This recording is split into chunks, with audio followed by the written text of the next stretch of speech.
E aí, Dev, beleza? Quer fazer uma REST API e não sabe como? Bom, vem comigo!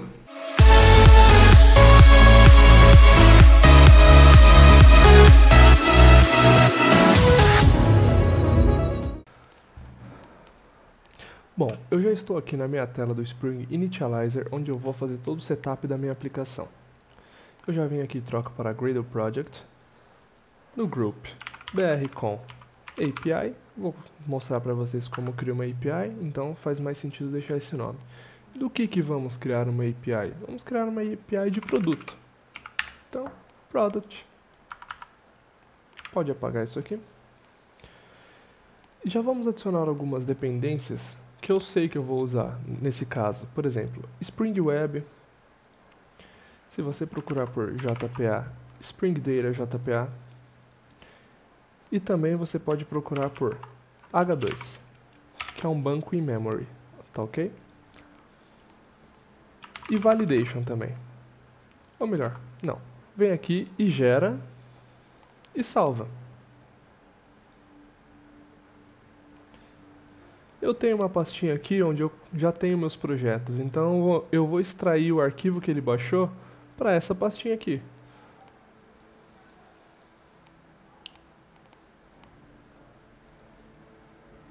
Venho aqui e extraio o meu projeto. Agora é só você ir na ideia que você utiliza. Eu utilizo o IntelliJ e vou abrir esse novo projeto que eu criei. Vou deixar que ele faça todas as configurações iniciais dele.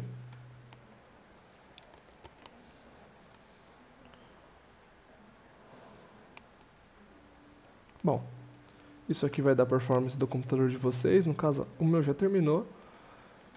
E aqui eu tenho uma estrutura mais ou menos igual a essa.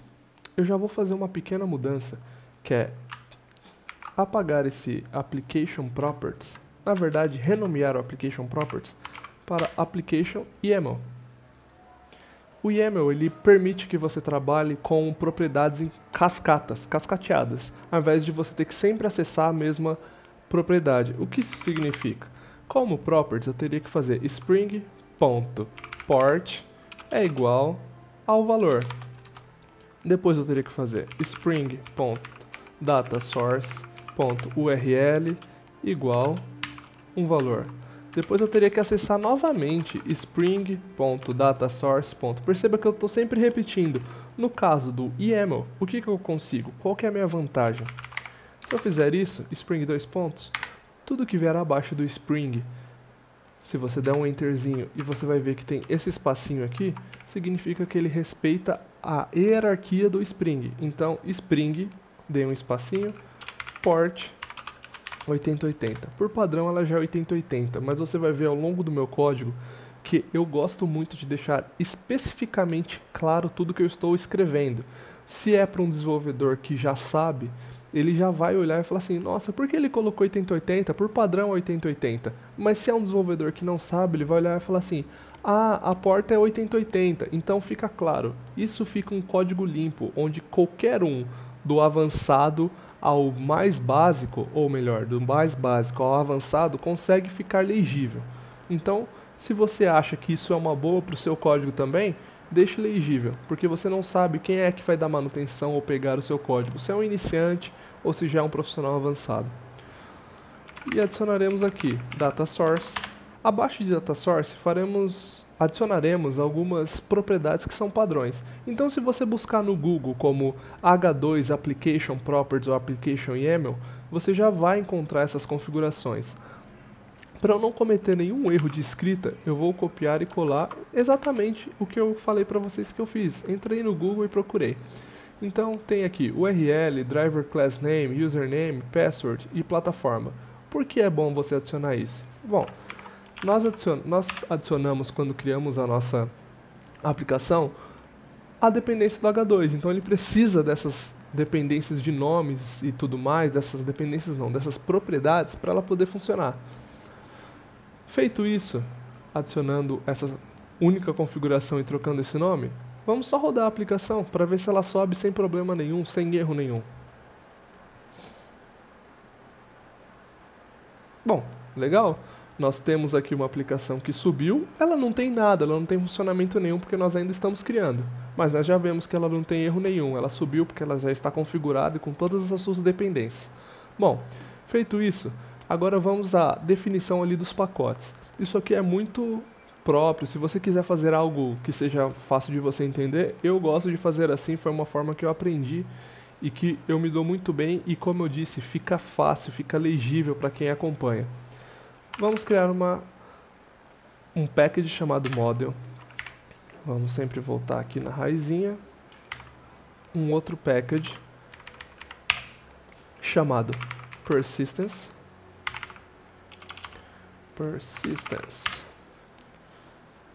Um outro chamado service. E um outro chamado ws.v1. E esses pacotes, eles têm subpacotes. Então vamos lá. Primeiro, em model, nós criaremos dois pacotes. Um chamado request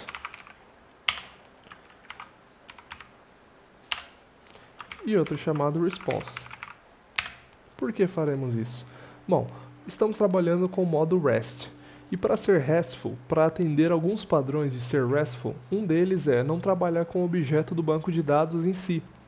Ou seja, nós teremos objetos espelho à nossa entidade, que são os requests e os responses, que eles vão resolver algumas coisas para nós, sem nós termos que acessar diretamente ou transacionar diretamente o objeto do banco de dados. Por isso temos request e response. Em persistence, criaremos um chamado entity, que é para a nossa entidade de fato, objeto do banco de dados, e uma outra chamada repository. Atente-se sempre a voltar, tá? Porque se você estiver utilizando o IntelliJ como eu e estiver dando um new, ele vai sempre colocar no próximo pacote, no pacote que está ali na cara para vocês. Então sempre apague um e volte na hora que você estiver criando, tá? É uma dica. E aqui em WSV1 e Service, por enquanto não faremos nada. Bom, começando do começo, é bom a gente mapear a nossa entidade. Então vamos aqui criar uma Java Class Product.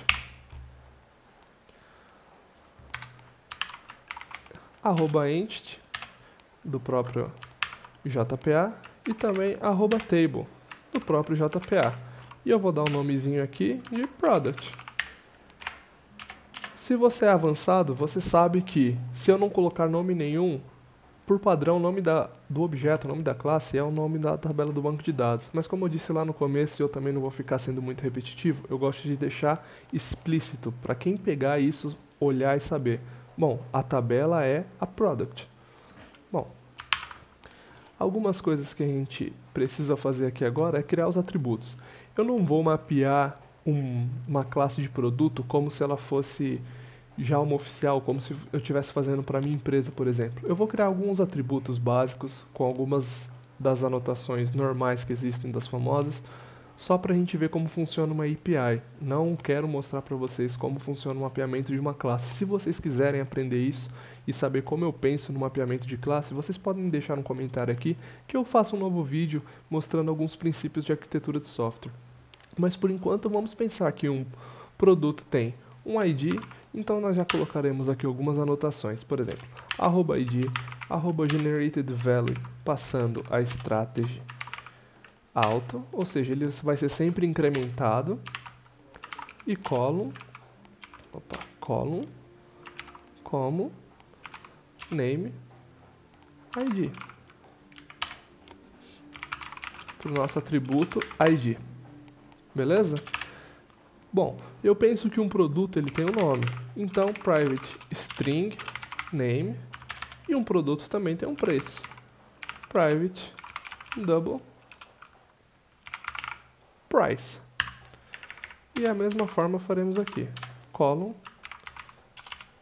name, e aqui adicionaremos no label false. Por quê? Eu não quero que o nome não exista no produto, então ele vai ter sempre lá um nome. E da mesma forma aqui para o price, ou seja, terá sempre um preço. no produto. Bom, vamos adicionar aqui getters and setters da aplicação e um método que a gente vai usar no futuro próximo. Esse método ele é um public R entre chavinha, entre maior menor, tá bom? Ou menor maior. Nós chamaremos ele de map, onde passaremos uma function para ele. E essa function recebe como parâmetro nosso próprio product ISR. E daremos um nome, func, ou function, por que não? E esse function vai fazer um apply in this, que é nós mesmos.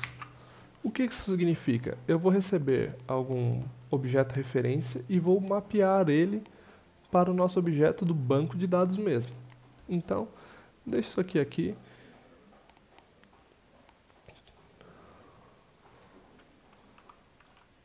Calma aí. Ah, tá. Faltou o return. Bom, e um return aqui, obviamente, que é um método. Bom, então nós já temos aqui a nossa entidade com 3 atributos, ID, nome e preço. Agora, pode fechar isso aqui. Vamos voltar aqui no nosso request, criar uma product request e da mesma forma no response. Product response. Lembra que eu falei que era uma classe espelho? O que nós precisamos fazer? Passar exatamente os atributos para essas classes.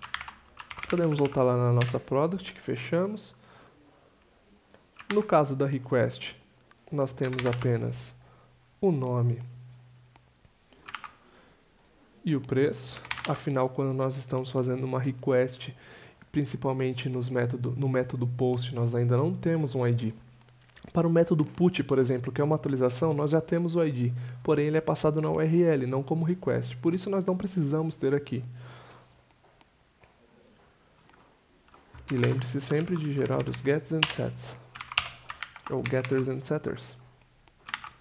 No response, da mesma forma, com a diferença que ele vai devolver para nós um ID. Então, nós teremos aqui um ID.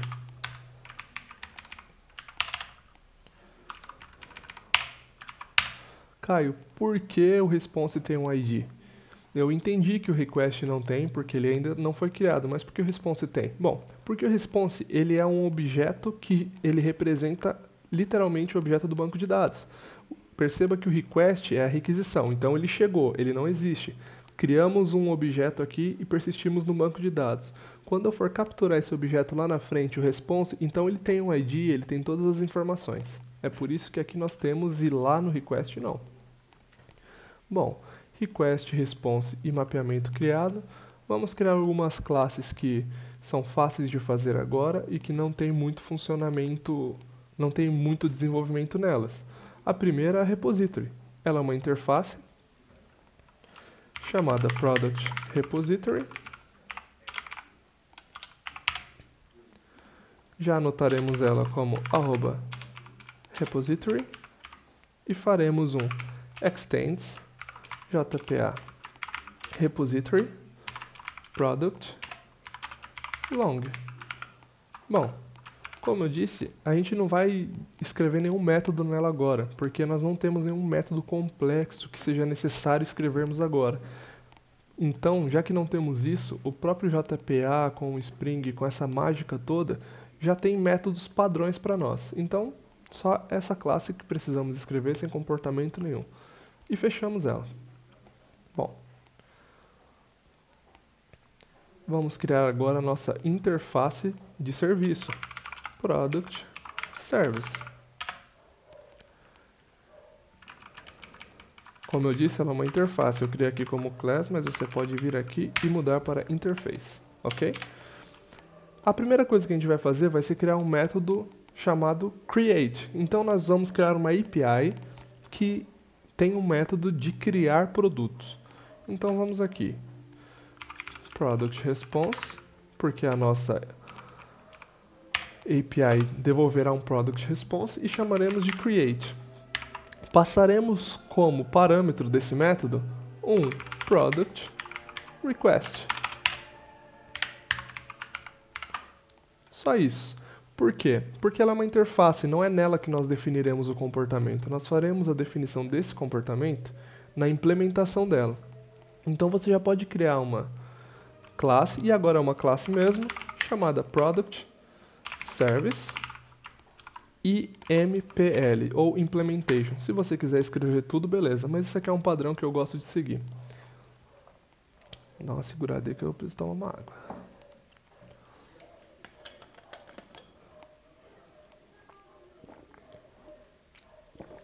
Hidratem-se, jovens.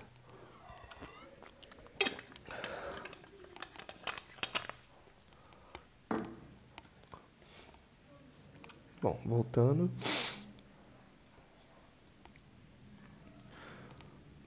Bom, aqui nós criamos a nossa implementação da interface. E o que acontece aqui? Bom, se você sabe um pouquinho de Java, você sabe que as interfaces, elas fazem um contrato com uma implementação. O que isso significa? A implementação, ela tem que implementar de fato os métodos. Por isso que ela dá esse erro. Então nós viemos aqui, nós temos que vir aqui e fazer assim, ó, implementa os métodos. Como nós só escrevemos um método lá, ou declaramos um método lá, ele só vai vir um método aqui.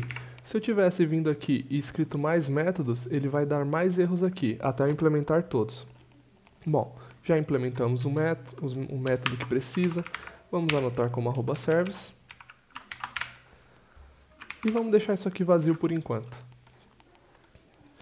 Volta lá no seu package service e cria um novo package chamado mapper.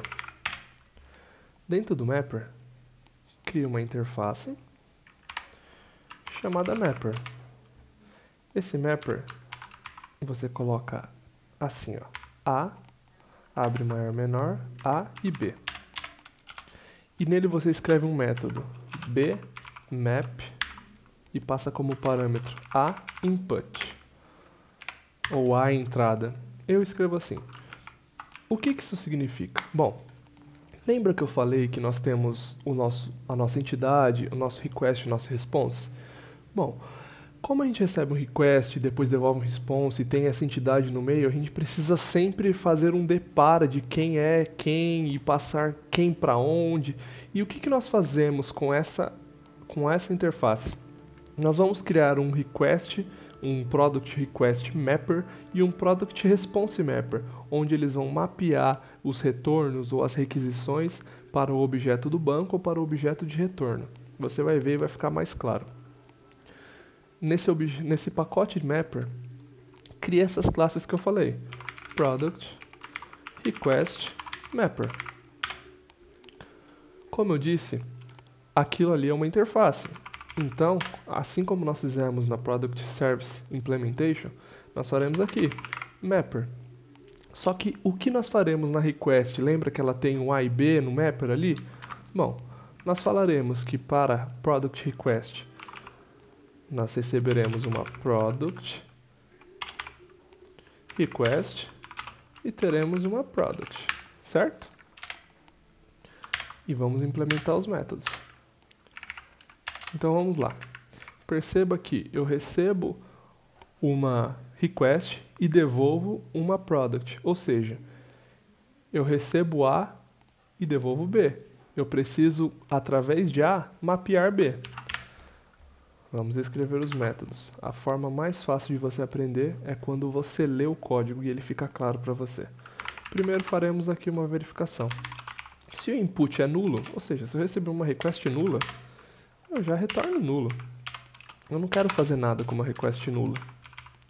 Eu quero só parar a execução do meu programa. Caso contrário, product é igual a new product. E aí eu começo a setar em produto, ou seja, na minha entidade, os valores que eu recebi na minha requisição. Então, no meu produto eu seto o name que eu recebi na minha request. No meu produto eu seto o price que eu recebi da minha request. e no final de tudo eu retorno o meu produto. Faremos a mesma coisa para o response. Então vamos lá no nosso pacote mapper, criaremos, outro pacote não, uma classe, product response mapper, e faremos a mesma coisa. Implementaremos um mapper, só que dessa vez de product para product response, ou seja, pegaremos o que tem no nosso banco de dados e responderemos quando o nosso serviço for chamado. Implementaremos os métodos e faremos a mesma coisa. Se for nulo, para a execução, não quero fazer nada.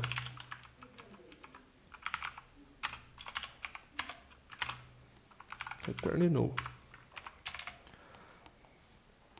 Caso contrário, instanciamos um novo objeto aqui de response e mapearemos o nosso response com o valor que recebemos do banco de dados. Então vamos lá. Product response set id input get id. Agora o banco tem um id, então nós podemos setar. Seta o nome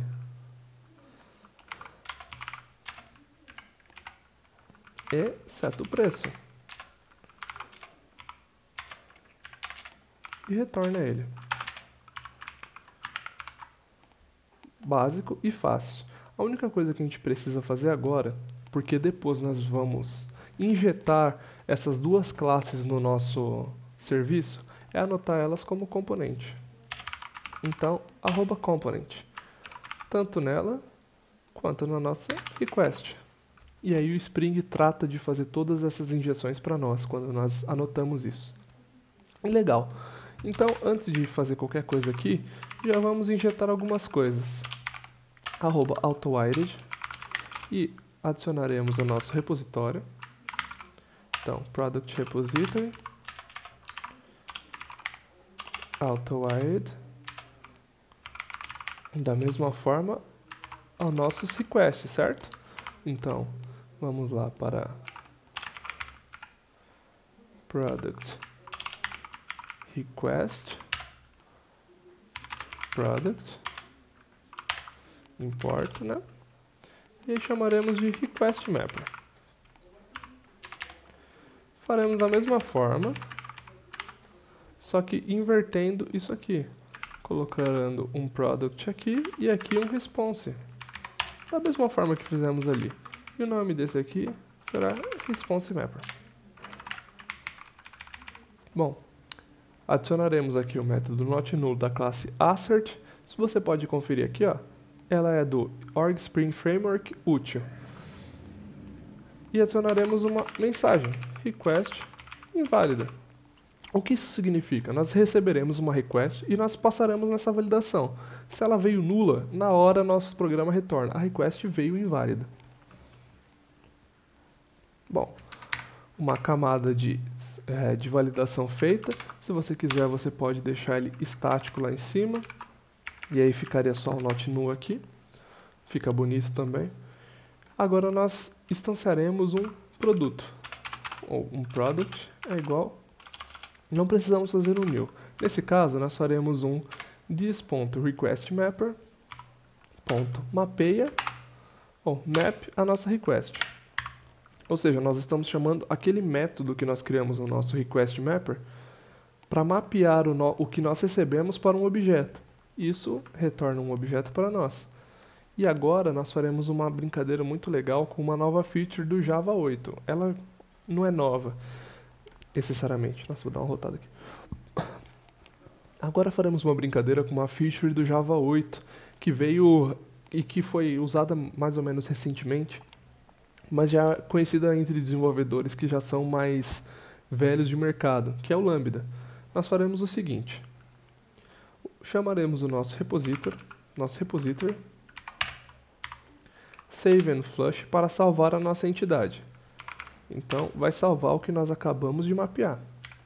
Lembra aquele método map que a gente criou? Bom, como a gente fez isso, como a gente fez salvou o registro, nós conseguimos acessar o que ele tem de atributo e de método. Então, map, e nós faremos aqui product input,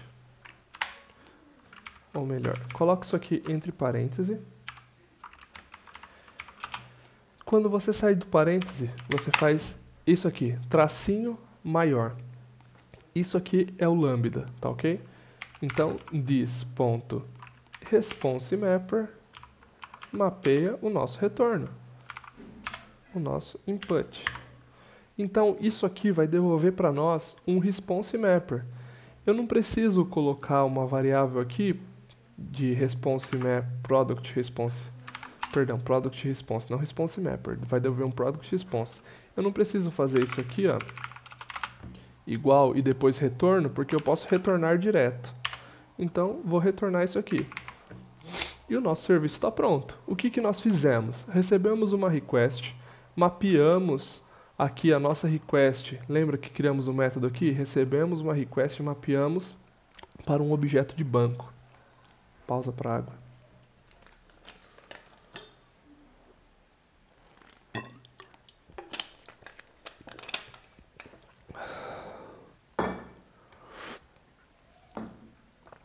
Mapeamos para um objeto de banco.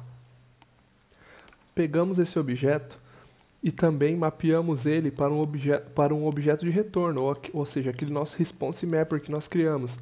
Porque lembra que a gente não vai ficar transacionando o nosso objeto, a nossa entidade. Nós temos objetos espelhos que fazem isso para nós. Bom, serviço pronto. Agora vamos para o último pacote que falta criar uma coisinha, certo? Então a gente vai lá no WSV1 e criaremos um Product Controller.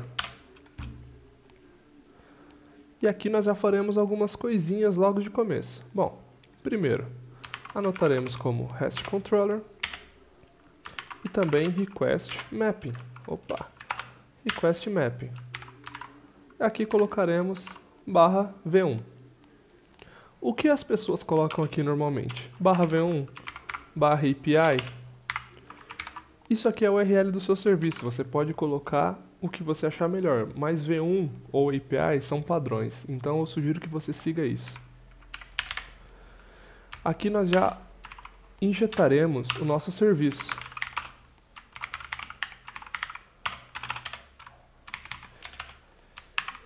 E criaremos então o nosso endpoint, ou seja, o que dará acesso aos nossos métodos de criar. Então, nós criaremos um public response entity, ou seja, ele vai retornar para nós um product response e daremos o nome de create. O que nós passamos? Nossa request. Product request. Só que nós não passaremos como um parâmetro normal. Nós passaremos ele como um request body.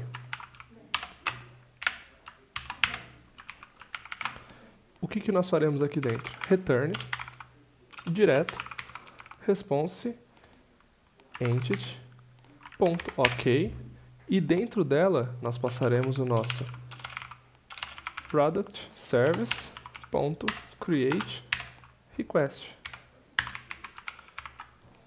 Simples assim. Caio, isso já vai funcionar? Não.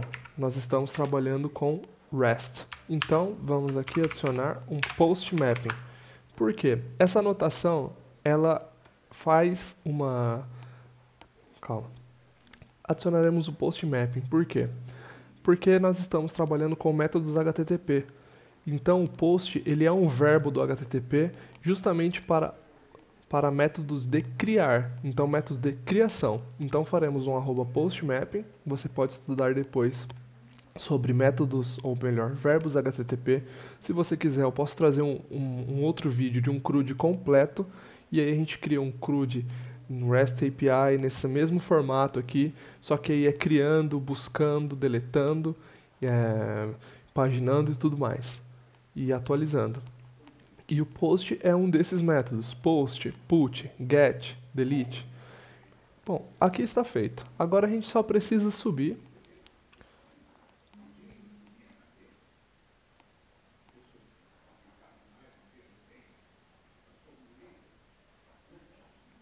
Legal, subimos sem erros.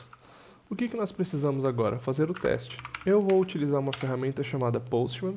Você pode baixar, ela é muito fácil de fazer, de configurar e de testar. Localhost 2.8080, que foi a porta que a gente definiu lá, /v1, que foi o que estabelecemos aqui no nosso controller. /v1. E o método post. Bom, o que faremos aqui? Vamos ali em body, raw, e mudamos de text para JSON. E é aqui que nós escrevemos aquele request body que nós colocamos no nosso parâmetro do nosso controller. Relembrando vocês, aqui. E ele recebe uma product request. Então nós temos que criar exatamente da forma que está aqui. Nome, produto de desenvolvimento, vírgula, price, 2 pontos. Vamos supor que ele custe 999,90. Escreveu isso, dá um send. E olha que legal. Status 200 do HTTP, que significa sucesso. E aí a gente tem o retorno, o ID 1, o produto de desenvolvimento e o preço dele. Ou seja, ele foi criado na base de dados. Nós acabamos de criar uma API que cria produtos. Se você quiser... Se você não. Corta. API de produtos. Nós podemos criar inúmeras requisições aqui. Produto de desenvolvimento. Vamos criar agora o produto de marketing. E o preço dele é R$1,999,90. Send. ID 2, produto de marketing, R$1,999,90. Meu desafio para você é, vai agora e pesquise ou pense O meu desafio para você agora é o seguinte, vai aí, pense, pesquise como será que deve ser construída uma API que busca esses registros de volta da base de dados. Desenvolva isso e exercite esse desenvolvimento. E aí, Dev, o vídeo de hoje foi esse. Espero que você tenha gostado. O desafio foi lançado e a qualquer momento você pode mandar aqui nos comentários que eu vou estar pronto para te responder. Bom, não se esquece de se inscrever no canal, ativa o sininho para receber as notificações, deixa o like se gostou e 2 dislikes se não gostou. Nos vemos na próxima.